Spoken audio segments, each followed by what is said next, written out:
Or na. Okay. Part 2. Part 2, ha? Part 2 of the tier list, and hopefully Welcome back. this doesn't Take us another 40 minutes per 7 slides, per 7 for 7 options. options. Pero if ever, the part 3, it's just the more it just goes to show ang dami nating masasabi per restaurant. And I think Hmm. it proves na we are credible sources when it comes to these establishments, these food establishments. So, I think our double chins can attest to that. hey man, speak for yourself. Medyo can't relate. My jawline can't relate. Okay, Sige nga. Okay. let's just Bonchon. Bonchon. Okay, who speaks first? Ikaw muna. Okay, I love Korea. Yes, you do. Talaga? De. Damn. Had me in the first half, not gonna lie. Ang sarap ng bonchon. Pero, Hmm. hindi na siya unique. Kasi nung pumasok siya sa Philippines, Oo nga, no. nung pumasok siya sa Philippines around like 10-15 years ago, unique siya. Yung Korean style Korean fried chicken. Oo. Oh, Pero now na medyo tumagal na, people have caught on dun sa yeah. recipes. Nakikita mo may mga unli wings na with their marinade. Not And 100%, admittedly, the same. not just the only wings, pero yung mga 24 chicken, bok chicken, yung mga Di ba? ganun. Nakukuha na nila yung bonchon style. And admittedly, parang mas masarap yung chicken nila. Yung So, boneless chicken, ha? if I were to compare bonchon style sa feeling ko naman bonchon still has that edge, yung premium edge na kasi sometimes sa 24 chicken, ano siya, the sauce is too much to the point na kadiri Talaga. siya, nakakaumay siya. It works Mm. on certain flavors. Pero for example, para sa akin, yung Jack Daniel, it just gets so messy and so sticky na parang nakakaumay siya. So, actually, minsan itatak ko pa yun or what. Kasi it's I too don't mind much. that. I don't mind it too much. For me, it's a big deal. So, when it Oh. comes to bonchon, which perfectly has that balance between, and one more thing, hindi crispy ang chicken ng 24 chicken. You never take a bite of 24 chicken. Never siyang sasanak. Oh, okay. Whereas Yeah. bonchon, di ba? When you Siguro dahil sa have you eaten sa 24 chicken? May dine-in ba sila? I don't think so. So I think a big factor dahil lagi siyang delivery. And I'd argue when you eat at Bonchon, you've eaten their dine-in. Pero hindi, may take out naman sila. And Yung Bonchon? no, yung 24 chicken. And No, kaya nga, do they have dine-in? I'm not sure. Yung Diba? isang I think every time na kumain tayo sa mga ganyang restaurant, it's always a delivery. So, we need to consider yung delivery time. By the time na dumating, di ba, hindi na siya ganun talaga ka-crunchy. Kaya di ba sometimes they offer sauce on the side? pero Tama ba? pero is does the skin ng chicken feel like naging crunchy siya at one point? Kasi parang may ganun di ba? You can tell Maybe. I when think the so. chicken is just old na or parang nag-lapse na hindi na siya crunchy. Para sa akin kasi, it's more like it's your normal breaded chicken Siguro. na hindi crispy, not a lot of flour. Tas bilubog sa sobrang daming liquid yung sauces. So like, it's not, yun yung parang selling point nila eh. May bonus chicken ng Bonchon? I'm not sure. So that's that's another thing, 'di ba? We need to consider na pareho sila chicken pero ibang form. Oh. Boneless chicken or bone-in. Pero when it comes to Bonchon, sige, sorry. Hindi. Ano lang naman, when I'm comparing apples to apples, yung bestseller ng Bonchon sa bestseller ng 24 chicken na yung Korean style na marinade, I still give Bonchon the edge in being a premium. Kasi it has, para sa akin, still the better taste. It still has the better experience kasi it's crispy. Kahit na, let's say, iba yung circumstances ng dalawang chicken na yun. So, overall experience, mas gusto ko yung Bonchon. I feel like it's still more of a premium. So, Okay, para sa akin naman, when it comes to bonchon chicken, yung skin, yung flavors, bar none, masarap. di ba, di ba, di ba? Pero the meat itself, nothing special. Pag minsan, parang walang lasa. Given, I think it's been a year since last ako nagbonchon. Mhm. Pero I also have another issue sa kanila, yung bulgogi nila. Mhm. Bro, I ordered this. Dapat pala sinend ko sa'yo yung picture na pwede natin i-display. Mm. I ordered this bulgogi. Just to give you an idea, ganito karami yung bulgogi. Tapos yung kanin, ganito karami. You see that? So, That's not okay. Seems like a sound rage, huh? That's not okay, brother. Seems like, ano naman? Seems I reasonable. basically paid for extra rice. Yun yung dating, pre. Yun talaga yung You dating. paid for rice with bulgogi on the side. I'm gonna send you the picture. I-edit na lang natin para makita siya ng viewers. Oh, sige. Okay na. With that said, Mm. the food is okay naman. It's just okay. Okay lang. I would put it in it's alright. Although yung dessert, parang masarap ata yung bingsu nila. Do they still have bingsu? Bingsu nila, I agree. Hmm. I think they do. Hindi naman siya limited edition. Ang sarap ng bingsu nila and it's not the most expensive dessert out there. So, Where would you rate it? I'd rate it over Goldilocks. Would I rate it over Kenny Rogers? No. But does that mean here or here? I'd put it's alright para sa akin. Kasi absolutely amazing and bonchon do not appear in the same sentence para sa akin. For me. How about you? Baka ikaw gusto mo siyang ilagay sa absolutely amazing. Bonchon lost its unique identity. Kasi, so, it's still unique talaga. Kasi sila pa rin yung best in making the Korean style fried chicken. Pero, it's no longer the only place to get Korean fried chicken. And yun yung parang naging main point niya para sa akin. So, I kind of lost my reasons din para pumunta ng bonchon. It's not become an option na like a go-to option na I'd eat there every few months. Like the last time I ate bonchon siguro a year ago na. Same time. Yun, diba? A year ago. So we're done with bonchon. Yes. Because we got Ulan's favorite.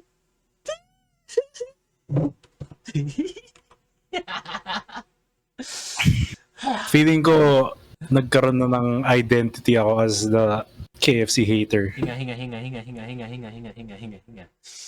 Let me clear this up. Hindi ako hater ng KFC. Kasi kumakain ako sa KFC. Kung ayaw ko sa KFC, hindi ako kakain sa KFC. Okay, eto yan. Very simple. Marami akong issue sa KFC.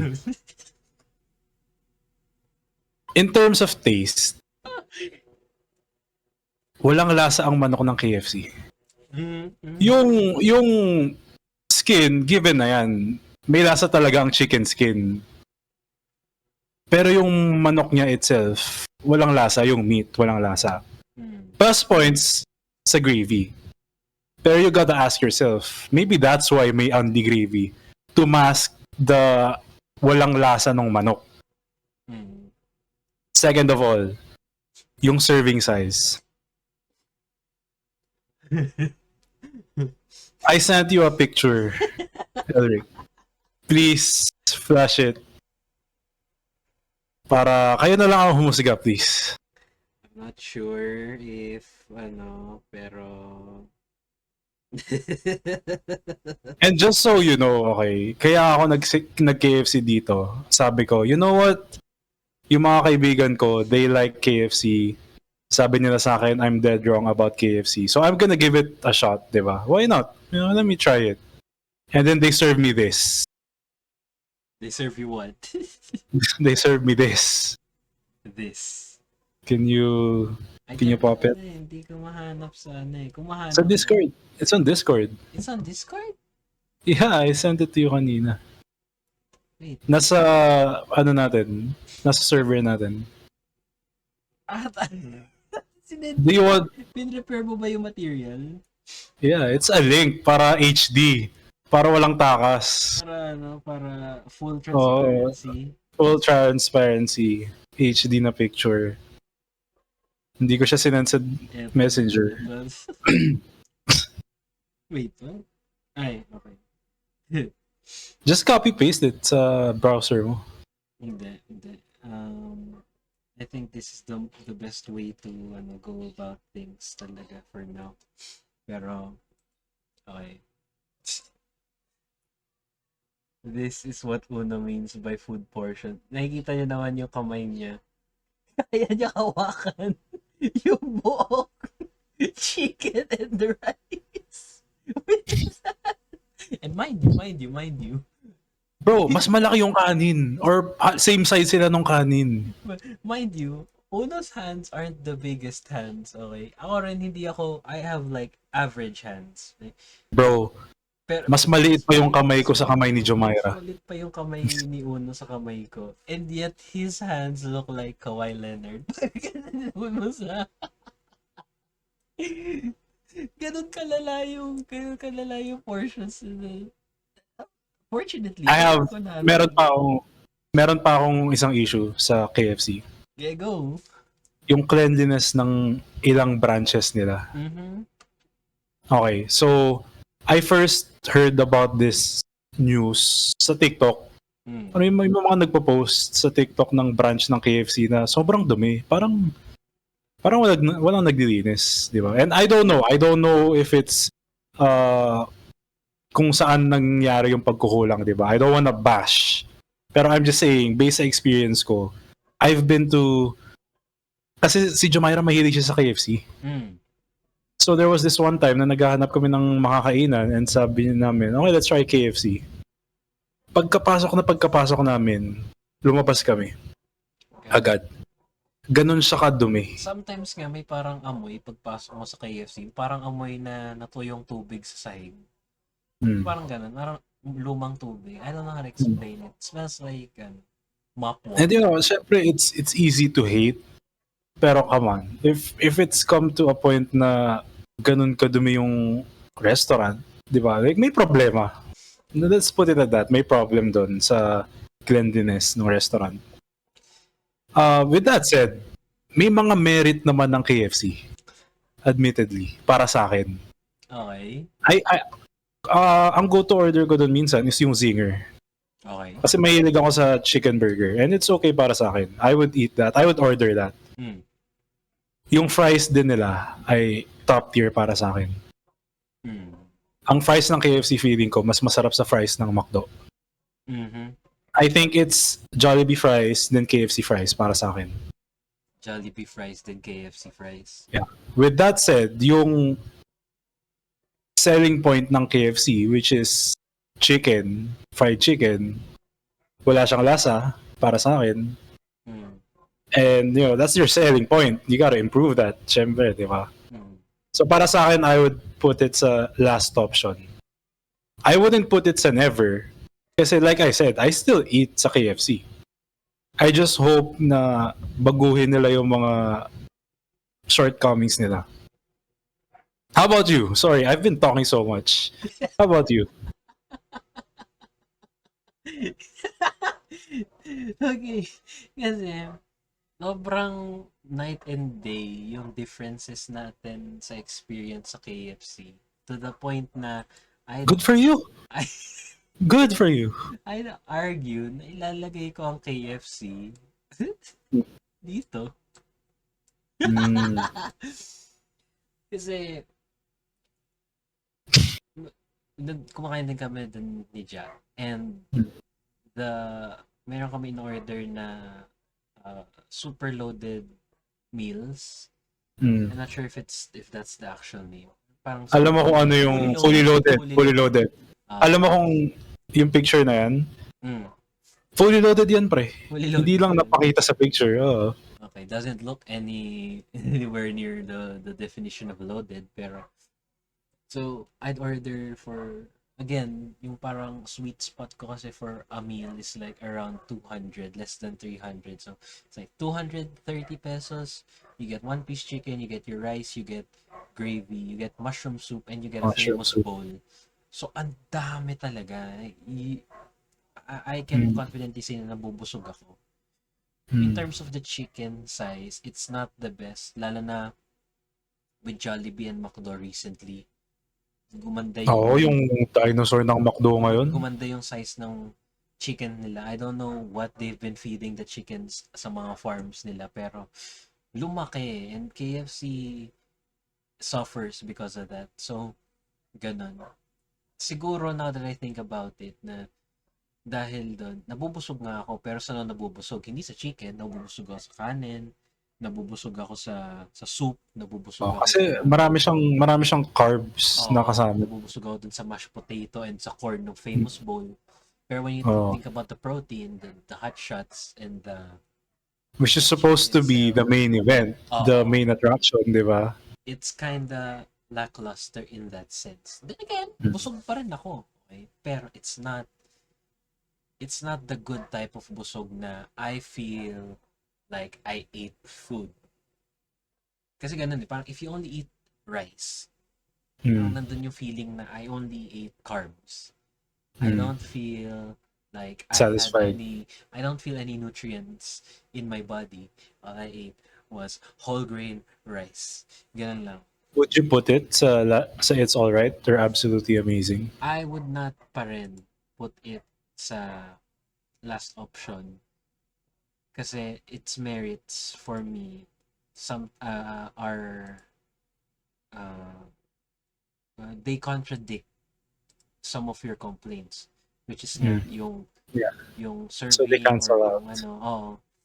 Pero I will not put it that's absolutely amazing, even though para sa akin, yung lasa ng any product ng KFC na kinain ko, wala naman akong ayaw doon. Whether it's the Twister, the Zinger, yung Crushers nila dati, Yeah. pizza tuloy. Yun nga, yung Twister, uh, other desserts, yung sundae nila, the chicken, even the Zinger chicken rice meal, lahat masarap.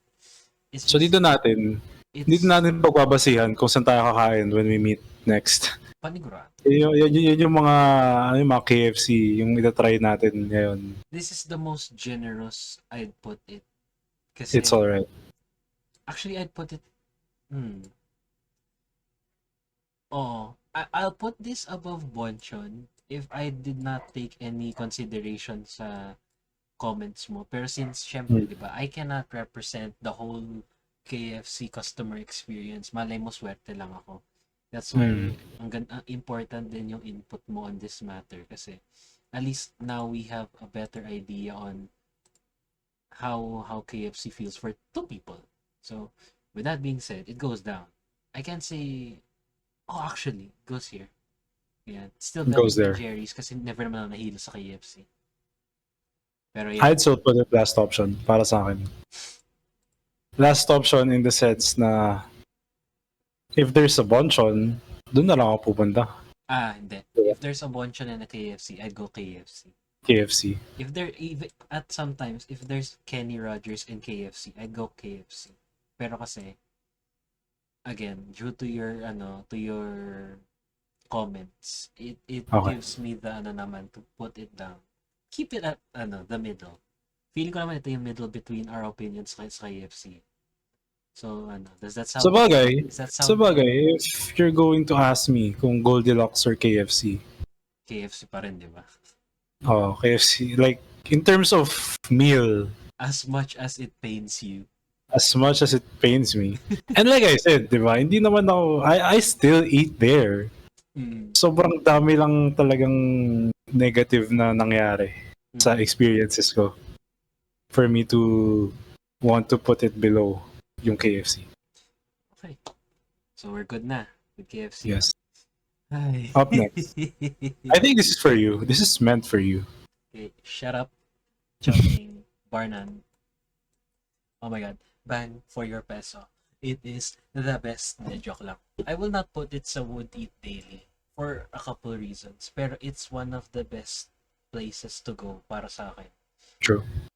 When you're on a date and you do not have the biggest budget, Chowking is one of the best places to go. You can order yung chow fan rice nila for 50 pesos. And for 120 pesos, you can order the chow fan with 4 pieces of siomai and a drink. And if my sweet spot for a meal is 200 plus, I can order 2 of those meals. Sobrang busog ko nun. And I won't feel like the KFC effect na I only ate carbs. Kasi even though the chow fan rice itself has bits of meat in it, then there's the siomai. So parang it's a very good place to be satisfied in terms of taste, your budget, and satisfied in your budget, taste, and how full you are.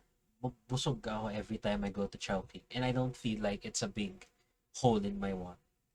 The reason kung bakit hindi ko siya ilalagay sa Would Eat Daily, Would Eat Daily. it tastes very processed.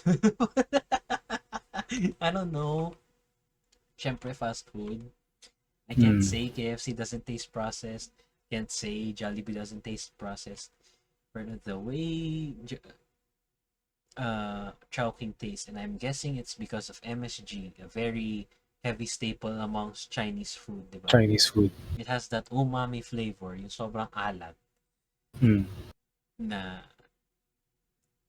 I just feel like mamamatay ako a week into eating Chowking daily. I wouldn't die naman talaga. Pero still, it just isn't that type of food. Kasi if you're gonna put something sa top, Would Eat Daily, you can eat there with full confidence knowing na syempre busog ka, tama yung gastos mo, you're satisfied. And syempre naman, when you eat food, ayaw mo rin makonsensya. Lalo ka na, di ba? You calculate your calories and your macros and your 22% body fat. So, yun yung para sa akin. It's very good. Pero, if they tone down the MSG, no doubt, dyan yan. Pero for now, okay. Ikaw? Para sa akin, if it wasn't for this issue, yung nasasabihin ko, Chowking would also be S tier. So we both have our reasons kung bakit hindi siya S tier. Yeah, go. The reason para sa akin kung bakit hindi ko siya ilalagay sa S tier, siguro ako lang talaga yung pinakamalas when it comes to food itself. And you know this, di ba? Napag-usapan natin to sa mga kapag lumalabas tayo kasama yung mga kaibigan natin. Ang problema ko sa Chowking, yung consistency niya. In what sense? In what sense? In terms of taste and food quality, okay. No problem. Meron akong nakailang order sa Chowking. Laureate. Na walang siomai. Lagi silang walang siomai yung in-orderan kong Chowking dito, which is sa SM. Laureate na walang siomai? Laureate na walang siomai. Nakailang order na ako doon, pre. Okay. And naalala mo yung yung birthday ko recently na stranded ako dahil sa sobrang sa typhoon. So nag-order ako ng food for my birthday. Sabi ko, parang gusto ko ng something cheap na mabubusog ako. So, I'll do Chowking. Eh, ang paborito ko pa naman, siomai. Wala, hindi dineliver. So, quality control. There we go. So, with that said, yung pre, yung beef wonton mami. Ang beef wonton mami ng Chowking, isang chunk ng beef. And they call it beef wonton mami. And nakailang, sorry I keep talking, pero nakailang experience na rin ako na mag-order ako sa isang Chowking. Tapos tatawag sila sa akin, I'm sorry sir, hindi po ito available. No. It's all, ang kaya siya problem kasi it always happens. Bakit pa laging ganun? With that said, I also have so many good things to say about Chowking. Yung tatay ko, pre, paborito niya Chowking talaga. Kasi si daddy mahilig siya sa noodles. Mhm. So growing up, naalala ko dati nung bata ako, sina daddy, kakain sila sa isang restaurant.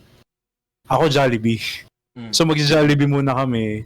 Tapos sina daddy, pupunta sila sa Tokyo Tokyo or kung saan man nila gusto kumain. Mm. One time, nag-Jollibee ako. So nag-order kami ng food, nag-take out ako. Tapos pumunta si daddy sa Chowking. Doon kami nag-dine in. Mm. Nakita ko yung kanin ni daddy, yung chow fan. Mm. Oh, masarap yan, fried rice. Sige nga, daddy, pwede pa order niyan. Bata ako nito.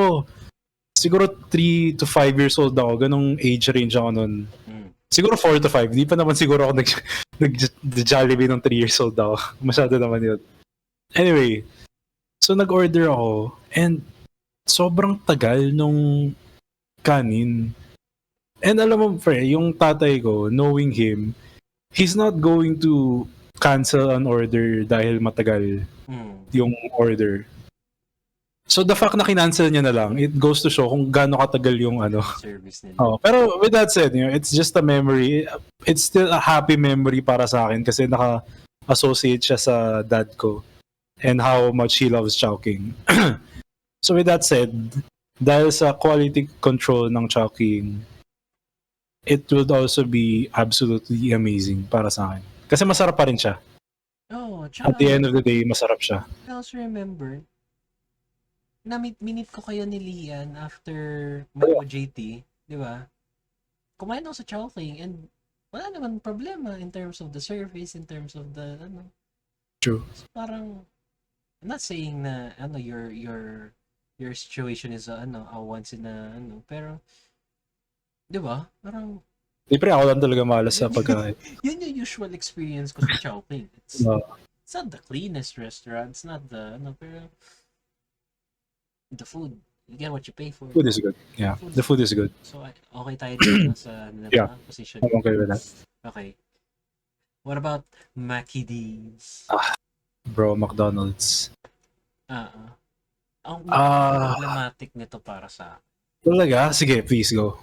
Kasi throughout my childhood and growing up, ang daming every time, I'd say na I'd eat McDonald's at least once or twice a month. Just a while ago, bago ako umuwi from UST, nag-McDo ako. Just goes to show yung loyalty ko sa McDo. I love Jollibee, all for Jollibee, pero McDo has always been yung childhood, favorite ko pa nun. So, McDo is very good in terms of, it's like KFC na they can't do nothing wrong. They can't do anything wrong in terms of their food. Whether it's their burgers, yung shake fries, yung desserts, yung McFlurries, even yung mga special edition na McFlurries nila, masarap. Totoo naman. Yung chicken nila, here's the thing pala. I was gonna say, McDonald's spaghetti sucks. Pero I can also say the same for KFC and Jollibee. And not just because not because they taste bad. Yung spaghetti para sa akin is the same as yung fries. Di ako maarte. Like, I can switch them around. I don't care. What makes me hate the spaghetti is yung portions nila lahat. I'd order spaghetti from McDo, Jollibee, and KFC. And they'd give me siguro ganito yung surface area ng spaghetti in like the whole box. Totoo. It's pathetic. Tapos makita mo yung sauce parang tinulo lang on top. So I'd have a hard time mixing that. Kailangan mo i-mix talaga. Ang bowl mo maging pula lahat, 'di ba? Di kaya. May mga puti, may mga hindi talaga masaspread yung ganun ka-onten. Ayun. So, oo. Even though I say I can't do restaurants can't do anything wrong. McDo, Jollibee, KFC, excluding the spaghetti because they always mess up when it comes to spaghetti. Pero, test tier siya para sa'yo? Alin? McDo? McDo? McDo is the best mediocre experience that I can have consistently. When I say best mediocre experience, I'm satisfied with eating at McDo. Pero I never leave McDo thinking that was the best meal I had in a while. Hindi siya parang, it doesn't have the chowking effect na I got what I paid for talaga, great bang for my money. It's, it brings me back kasi na parang, okay, my favorite chicken fillet, ang sarap, I love it. Favorite nuggets ko, sarap, I love it. Pero ang liit na masyado. And then, we mentioned ang laki ng chicken ng McDo. Mm. Eh, bro, 50% of the time, it's just the freaking breading na parang Talaga? umigas. Oo. You look at that piece ng chicken and then may tatanggalin kang big chunk. It's like almost half of it. It's all breading. Gaganunin mo. There's no bone, there's no laman. Yun yung nakakalungkot sa McDo. It's still the Let's same McDo. From let's also give props though dun sa McDo app.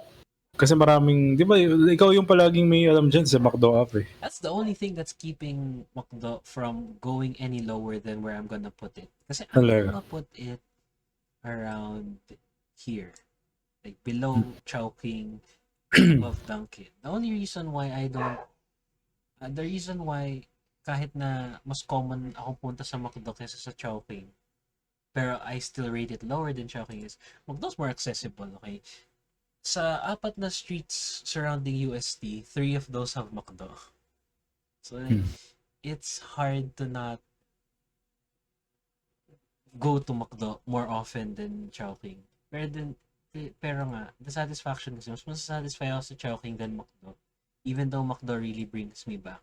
Kaya ang problematic niya kasi sobrang love ko ang McDo. Pero I just can't rate it higher than what I put it there. Kaya, ayan. Ako naman. Ikaw naman. Sige. Sobrang dami kong stories na connected sa McDo. Kasi, di ba, alam mo naman, sa ibang bansa ako. So, mas sobrang sarap ng menu items ng McDo sa Riyadh. Ang favorite ko doon, yung Chicken Mac. Unfortunately, Chicken Mac is not available dito sa Pilipinas. And I didn't know that. I remember yung unang beses kong mag-order after nung nakabalik ako dito sa Pinas, sa McDo. Sabi ko, hello po, isang chicken Big Mac. Ay, wala po nun. I was so surprised. Is it this? Yeah, that's it. Sobra ako na-disappoint na walang chicken Mac dito sa Pilipinas. Pero anyway, with that said, I think sobrang ganda ng consistency ng McDo. Sobrang ganda ng consistency ng McDo. And masarap siya para sa akin. For me, it's higher than Chowking.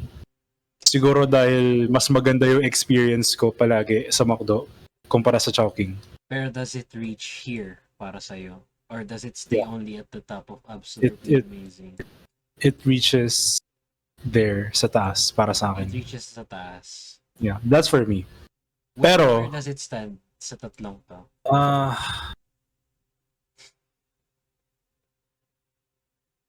Kasi sa Burger King, kaya natin siya nilagay dyan, dun sa 129 promo, di ba? Pero if it wasn't for the 129 promo, McDo has McDo. Mahal. Di ba? Mahal ang Burger King kapag walang 129 promo. So, hanggang sa McDo, natin, nag-aaway ang Jollibee and McDo. Sa McDo, kahit, even without the McDo app, if you're gonna compare it to Burger King, mas mura talaga siya. I agree naman. And kasama na rin dyan yung mga yung items niya, di ba? Sa Burger King, you can only have... Actually, meron na rin palang rice meals sa Burger King. Pero McDo is still more known para sa ibang rice meals niya. That's why I would put it higher than Burger King. That's for me. Pero at the same time kasi, naglalagay tayo, we both agreed on Jollibee and Burger King as S tier. Yeah. So I don't think it's gonna be fair na ilagay natin na McDo kapag ako lang yung gustong ilagay sa sa S tier. So I wouldn't complain if you put it sa taas ng Chowking. It's absolutely amazing. McDo is it's like the more affordable. You remember when I said Kenny Rogers is like not the best in anything. McDo is that, but More I wouldn't say accessible so. and ano. I wouldn't say so, bro. Masarap ang mga... for me, I Hindi, love yung for burgers nila. for its taste, I Mm. give McDo the credit, 'di ba? It's Mm. better than Chowking. I can eat McDo every day Mm. if we're talking about taste. Pero kasi ang liit ng chicken fillet nila, ang laki ng harina sa chicken nila, their fries are inconsistent. Sometimes laps na, sometimes you get the new version na masarap and masarap. Masarap para sa akin talaga. The gravies, isa pa yun, gravy. Wala masyadong preference. I think KFC favorite kong gravy. But anyways, so I put it, I understand kung bakit may lalagay dito. Sadyang disappointed lang ako sa McDo. Kasi for what it was talaga nung bata ako, ang lala ng fall of me. It's like Bonchon din in a sense na napaka big deal ng McDo para sa akin dati. Now it's just Yeah, childhood ko rin ang McDo. Pero you know what? One more thing I want to say about McDo. Palagi siyang merong bagong items sa menu. totoo. Diba? I remember yung ano nila, yung Ebi Burger, yung may shrimp. Yung I'm sorry man, you're allergic to shrimp. Flavors of Japan. Oh, yung gano'n. I remember that. Masarap siya. Yung, so they're always coming up with new stuff. Overpriced nga lang yung ano, yung McCafe, yung mga pastries nila doon. Oh my god. I'm not, let's not include McCafe. McDo goes, lala ng let's not get started. Naalala ko bro, meron akong biniling, kasi sa ano lang to, sa Grab lang to, so I don't get to see it talaga. Pero may picture siya. Meron akong biniling pesto wrap ata tawag dun sa McCafe. And I was expecting na parang quality siya ng mga Big Mac, mga ganong food items. Bro, sobrang liit. Pero ang mahal. Sobrang overpriced ng ano, McCafe. So let's not include McCafe dito sa ano natin. So, we're both in agreement dun. I'm sound with placing it here. I gets ko unfair siya na hindi ilagay dito. Okay, sige, now that I think about it. I can't rate McDo higher than Chowking. Big overall. Pero when it comes to taste, McDo talaga over Chowking. And mas common naman akong mag-McDo kaysa sa Chowking. So, that's a... So, S-tier mo siya? I would put it at S-tier on the condition na it doesn't go anywhere near dito sa Burger King. Like, if there's something else mamaya na ilalagay sa S-tier, sige, it separates McDo. McDo is like here. Okay. Sige. So, Kuya J. Okay. Have you an experience mo kaya sa Kuya J? Meron ka ba experience? I've eaten at Kuya J once, and it was this month. I think early this month or late last month. Kamusta naman? Ang ano ng opinion ng tita ko, sobra siyang mamantika. Para sa akin, ganun din actually. So we both ordered 2 different meals. I ordered beef pares. She ordered bulalo or nilaga. And pareho siyang mamantika. In terms of quality, okay lang siya. Kuya J para sa akin is nothing special. Okay lang. It's there. It's just okay para sa akin. Nothing else to say about it. I'd put it here. I've only tried it once, di ba? Ikaw? I'd put it here or here. It's never had a good reputation whenever I talk to friends about it. Personally, nung kumain ako sa Kuya J, tried their crispy pata, I believe, or was it pagnet? I don't even remember na. And then it wasn't anything special. Kaya, pero it wasn't bad then for me to put it at never. Pero for it to be so insignificant, sa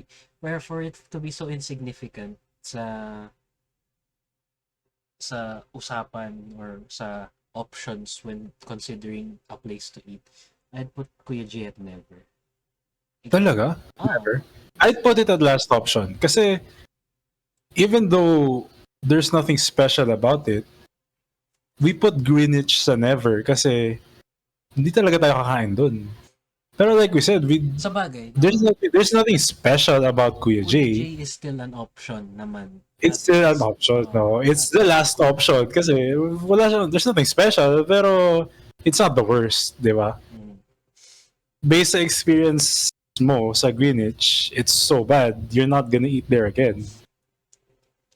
Okay. Okay. I'm Yellow Cab. Yellow Cab. Yellow Cab is something around here for me. Absolutely Okay. amazing. Kasi Hmm. it does a lot of things right. It does great. It makes great pasta, great pizza, great chicken. Hmm. The Dear Darla is delicious. They make great cheese pizza. They make great pepperoni. They make great spaghetti and carbonara. They have this World Spaghetti Day where you can avail only spaghetti for I think 150 pesos and just refill your plate. I So experienced that's annually, once a year. as far as I know. Annually yan. Okay. And pizza. Yellow Cab isn't a place na kumakain ako palagi doon. Pero it's it's a place na whenever I eat there, it's very satisfying. The reason why I only put it absolutely amazing and at the bottom of it is kasi nga it's not a very affordable place to eat. So Yeah. being an option, it doesn't really go that high kasi we have to think about how big of a hole it does to your finances. And Yellow Cab does Hindi siya some masyadong friendly. damage. I would not eat there right now on Alone, as a student. I would not. I would always eat there with the loving guidance of my parents. Ganon siya. Gets. Kasi, Yeah, same lang din para sa akin. It's yeah, masarap siya for me. So okay lang siya sa absolutely amazing. Okay. So no more moving Yellow Cab. Yeah. Okay. Magkakaparty Tokyo. tayo. Okay. 40 How many na? 3, minutes. 6, 9, 12, 13. Let's do one more. Let's do one more? Yeah. Para 14. 7 each. Sige. Tokyo. Tokyo. I'd put here. Talaga? Are you surprised? You're the last person I expect na ilagay yan sa never. I love Japanese food. Tokyo is one of my favorites nung bata ako. I don't know what they did. Parang nag-change up sila. Everything became so expensive. And if you're gonna order a rice bowl done for 200 pesos that barely tastes like real Japanese food, go to Marugame, where you spend the same amount of money and you actually feel like you're eating Japanese food. Tokyo still has that fast food feel para sa akin in both its ambience and its food. So I'm not really fond of eating there. Lalo na sa presyo niya. Kasi nga, there are other Japanese restaurants that offer their food at similar prices, sometimes lower actually. Pero the quality is miles ahead. So that's why I'd put it like this or like this. Last option. Diba? Ikaw ba? Last option para sa akin. Okay. Kasi may mga sasadyain din naman ako sa Tokyo. Like, alam mo, gets ko yung sinasabi mo. Sige, continue. Tapos na. Kasi sabi ni Jerome na ang sarap nung parang Wagyu cubes. Wagyu. Okay. Like, binili ko sa grocery. Yun, di ba? Like, para marami. Okay, Wagyu cubes. And yun lang. So, siguro that's why it goes up from never to last option. Kasi there's actually something I'd go back to when it comes to Tokyo. Pero it's not enough for me to make it's not enough to make Tokyo a viable option in my usual options when trying to think of a place to eat. Ikaw. For me naman, it's either huli sa It's Alright. No, I wouldn't put it sa huli ng It's Alright. I think I'd put it above Goldilocks. With that said, kasi the last time na kumain ako sa Tokyo is last month. Around that time. And kaya ako kumain doon kasi sabi ko, oh, the price isn't too far from yung isang restaurant na kino-consider ko. Which in my eyes kasi, ang alam ko, parang mas premium naman ang Tokyo Tokyo kumpara dun sa isang restaurant na yun. So sabi ko, sige, let me try this Tokyo Tokyo. Siguro mali yung in-order ko kasi I think I got the pork katsu. Di ba parang ang fast food nung dating, it's very processed It was sa so yan. bad. Di ba? Para siyang frozen. Well, that's fast food, so that's frozen talaga yan. I'm fine You don't with expect that. that to be fresh. I'm fine with Pero, that. They kept it at a low price. Kaso, kasabay na niya yung mga marugami nga, di ba? bro, so I ordered katsu. Na-disappoint ako kasi hindi siya masarap. And I ordered wasabi fries. Yung fries niya is the same quality ng fries na mabibili mo sa tabi. Bakit ganun? And I remember kasi parang dati masarap ata yung wasabi fries ng Tokyo Tokyo. Pero the reason why I wouldn't put it last option kasi I've had a lot of good memories with Tokyo Tokyo kung saan masarap yung pagkain. That's why I wouldn't put it sa last option. I'd put it sa it's alright. Dahil sa, no? I've had it before and it's okay. I siguro if I'm given the choice, Kuya J or Tokyo Tokyo, I'd put it above Kuya J. For me. Yun kaya ko kaya ko naman i-respect. Pero anything above last option, hindi. I'd rather eat at Jerry's and Goldilocks and KFC and Bonchon rather than Tokyo Tokyo talaga. It's just not up there. I can't put Tokyo Tokyo on the same tier as Bonchon and KFC. Di ba? Would you? Kasi ako, I can. I can't talaga. So, 47 minutes. No, it's okay. I'm gonna respect your last option. 47 minutes. Wow. Pinos mo na? 3 parts for 3 parts for a tier list with 22 entries. Sabagay naman, parang each entry naman is carefully considered. Diba? Yeah. Pero we'll stop the recording muna. Part 3. Inaantok ako. Part 3.